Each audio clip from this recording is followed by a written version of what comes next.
Wheel of Genre, the show for readers who, when asked about a sequel to Osmosis Jones, they say, hey, I'm dying for it. Oh, you know it. Each week we spin the wheel and land on a new genre. Spies, mysteries, horror, romance, SF. It's all on the shelf. And right now we are reading every short story in Harlan Ellison's anthology, Dangerous Visions, including this one, Norman Spinrad's Carcinoma Angels. I'm Zach, and this week I am really interested in style and mood. How does what's going on here affect the message? Is there a message to pull away from or to take away from this? What does the author want us to feel about it? I'm Bob. I'm interested in, is this science fiction? We're coming to the very end of Dangerous Visions. You know, this has been 33 stories of science fiction, and now this is the third to last story. It's interesting that here it's fictional, but is it really speculative fiction? It's to talk about the story, it's kind of interesting. It's this guy, he finds out when he's really young, he's really good at making money. He's like the baseball card king at his school. He sells these baseball cards. He starts making a little bit more money when he gets into college. He starts figuring out how to take tests really well. He makes more and more money. He buys, he buys a $2,000 convertible, sells it for $3,000. It was $15,000, and then he gets market tips in Las Vegas. He doesn't do any gambling. He gets all these market tips. He buys these Jeeps. He sells them to South American governments. Then he decides, okay, after getting to like $100 million after selling this scam of an oil field, he decides, you know what? I want to do something good. So then he starts taking down all of these different diseases. He becomes a research scientist, and he starts just knocking disease after disease out. And then eventually he finds out, okay, I have terminal cancer and I have 3 months to live. The doctor tells him he has 3 months to live. He decides, I will solve cancer. And he makes a kind of, what would you call it, Zach? A supercomputer, super cancer research center powered by a supercomputer. And he's just researching. He takes Benzedrine so he can only sleep 4 hours a night. And then the rest he's just researching. He tests everything. He pays another $100 million, I think, for the supercomputer that does this calculation based on all of the people who miraculously recovered, complete remission, unexplained remission. And the computer tells him there is no link. There's nothing that we can determine that has any influence on these recoveries. And he could go into despair. Instead, he has a different solution. And Zach, I'm really curious at this point, if you're interested in this different solution, if you want to talk about this different solution, because that's when I think it gets maybe a little sci-fi. Maybe a little sci-fi, maybe. So Maybe. The different solution is, he says, if there's nothing in the external world that can account for all of these people getting better, it must be something in the internal world. So what he does is he takes a cornucopia of drugs, half of which are ones that block out various senses of the body. So like something that makes him blind temporarily, something that makes it so his ears no longer work, so he can't feel anything, feel no pain. So he's locked into the body. It's just mind. But then the other half of the drug cocktail he takes is like LSD and peyote. So he's he's locked in and he is spiritually transformed.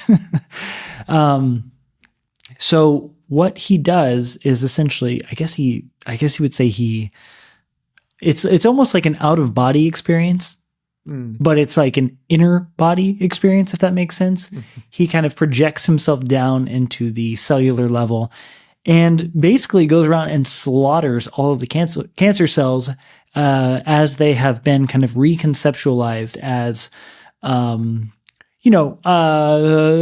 people, bikers, things on a highway. Yeah. Biker gang, giant crab. It's a crab cancer, in a sense, it's sci-fi. In a sense, it's very, psychedelic, I think is the word that I want to use. I really want to ask you, because I think you said it, like, is this sci-fi? Does this belong? How does this fit in? Where do you place, Spinrad's work, or at least this story, within the context of the rest of Dangerous Visions? Within the context of the rest of Dangerous Visions, let me think about that. But the first thing I thought of is Snow Crash. This, of course, is not similar to Snow Crash. It's not a metaverse. However, the scenes are very similar in what we get with Neil Stephenson's book Snow Crash, where hero protagonist is chasing people down on his motorcycle in the metaverse. It's a very similar scene in here, and he's trying to write this internal world that is shared with many different people. However, here, Harrison Wintergreen, the character in this story, is trapped within his own body. And I think it's interesting at the end. It says this: a Harrison Wintergreen who stepped inside his own body to do battle with Carcinoma's Angels and won, but now can't get out. So he's forever trapped within his body. To me, it feels like some of the Dangerous Visions stories where there is a fear about humanity taking things too far. And here, maybe like taking Golden Age sci-fi too far, which is whatever problem we have, if we throw our brains into it, if we throw human ingenuity to it, we will solve it. We'll make some sort of new technology. And I think that's highlighted here by that supercomputer. It's called, what does it say? Oh, the best damn computer in the world.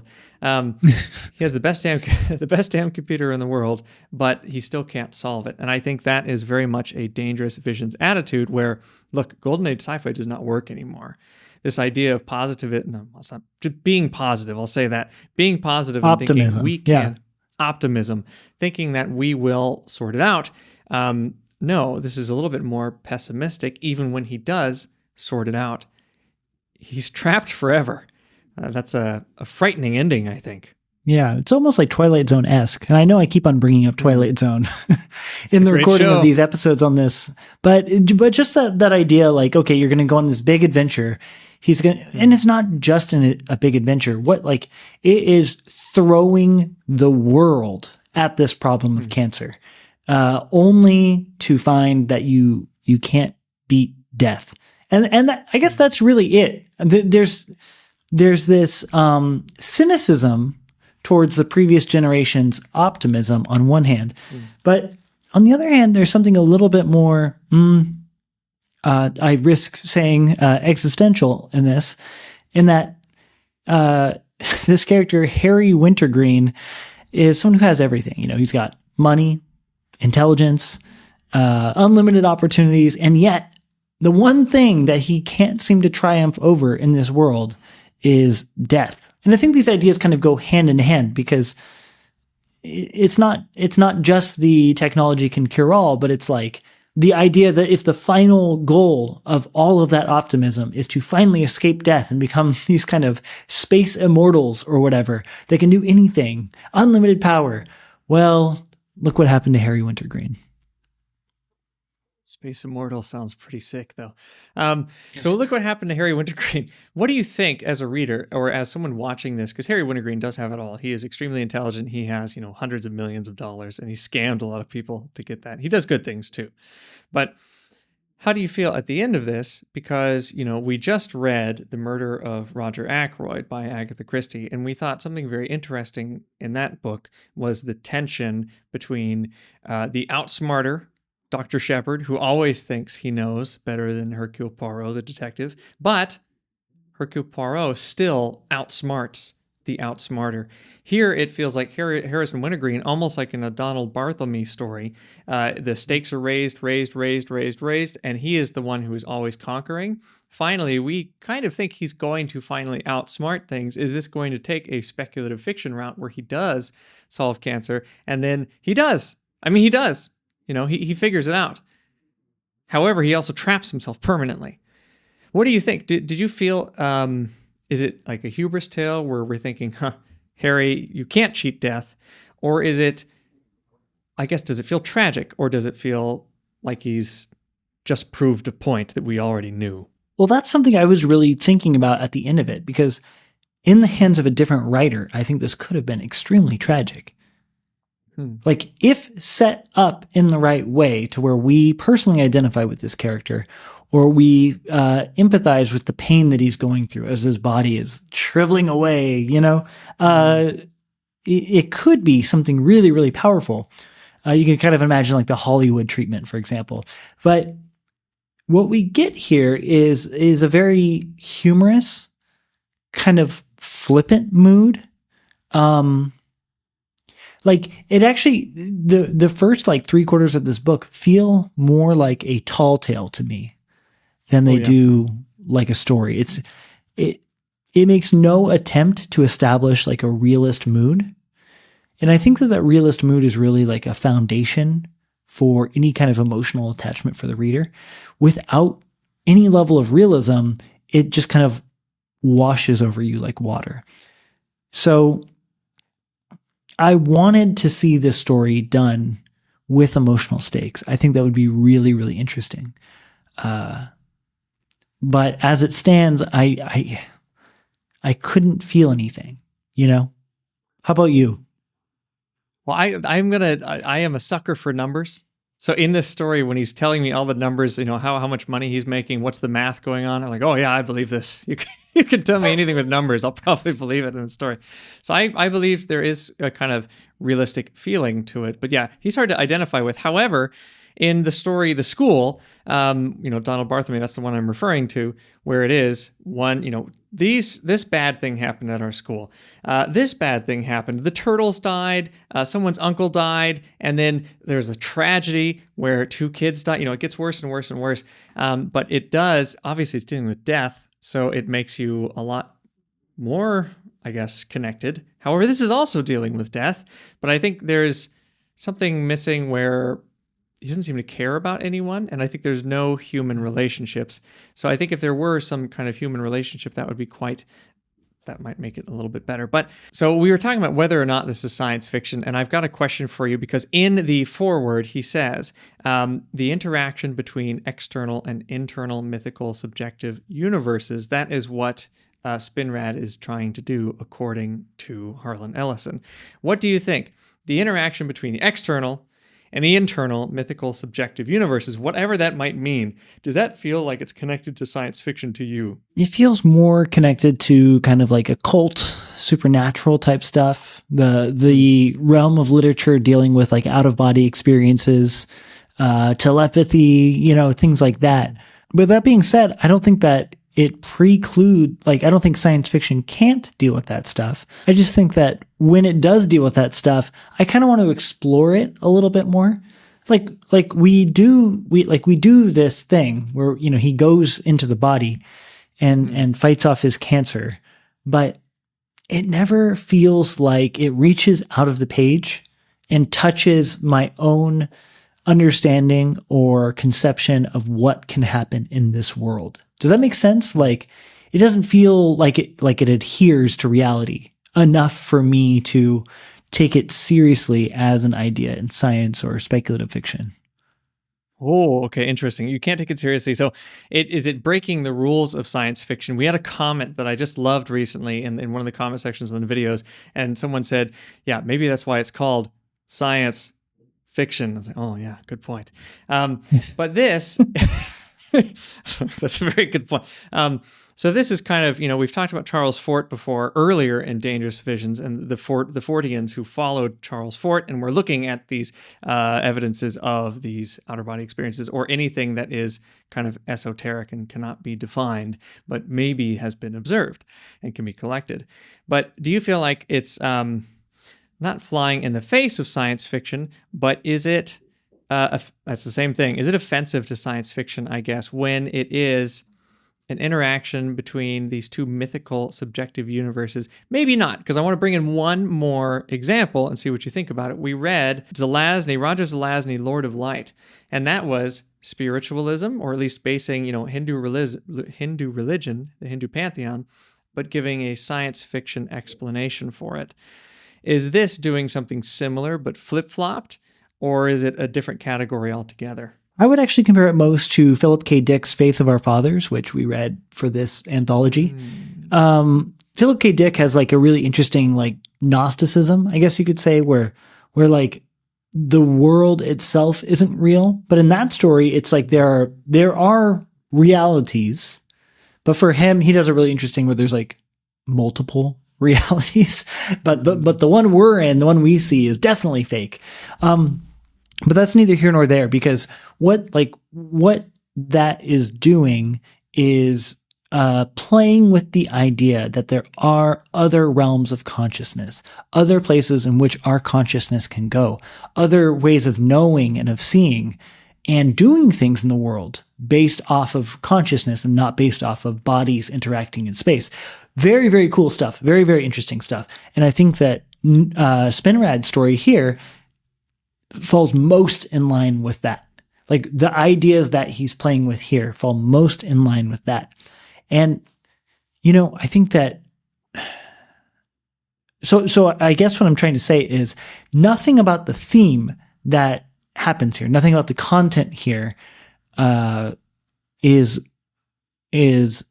anti-SF for me. Nothing about it is like, offensive is the wrong word, but it doesn't offend my sensibilities. It's simply the execution that makes me feel like, oh yeah, interesting idea. I wish you would have done something more with it because I really want to explore it. You want to stay inside of that Osmosis Jones body, that Bill Murray body for longer. I want to ask you a question. I'm trying to find this mathematician's, is it Randall Carlson? No, that can't be right. There's a mathematician now and another theorist called, the theorist is Dr. Bernardo Kastrup, who is saying that consciousness is actually behind space-time. And I guess mathematically, this mathematician has decided that, I don't even know what on earth this would mean, but math disproves that space-time is like the foundation. There's something behind it, and what they suspect is that could be consciousness. What does that really mean? I'm not sure. But do you think in this story where a physical problem is solved by going into consciousness, of course, we don't have much science to back that up, and that's a dangerous thing to suggest to someone who's sick and probably should see a doctor. However, do you think that is a interesting thing in science fiction? Have you seen this in other places where someone is solving things through, I guess, like depth meditation or going in and rearranging someone's, not psyche, but rearranging something that changes their physical, could solve a sickness or could just change their body? Dune was actually the first thing that came to mind. Dune is all about the power of consciousness to do things outside of the physical realm, especially when they're doing things like, they have the poison in them, but they just have to tip the molecule. Just tip the molecule. And it sets off a cascade. It turns the poison into a antidote. Rather, I guess it turns it into a big psychedelic substance. But, the underlying lore of Dune really has a lot of people taking these substances, which are psychedelic in essence, and their consciousnesses being, I guess I would say, like tapping into something that is more than just their individual selves, but the larger stream of generation after generation after generation. So I think of what we've read together, Dune is probably the one that I would point to for people. Well, I really like how you just talked about kind of psychedelic stuff. Earlier I was saying in a different episode when we talked about Philip K. Dick, I said, I don't know how much psychedelia really has an influence on science fiction. I really regret saying that, and I'm interested now in books that are about that. One of my favorite ones was what Cody from the Huguenots suggested, which was The Star's My Destination by Bester. It used to be called Tiger Tiger. And that was such a psychedelic and weird book where a lot of the things that were science fiction could not really be explained. They were weird consciousness like phenomena going on, or just weird mind stuff going on. I can say that a little bit better that way. But it was really interesting to see his interaction with science fiction to the point, for example, they made this nuclear bomb, and the detonator would be, if you think, I want that to explode, the bomb will explode.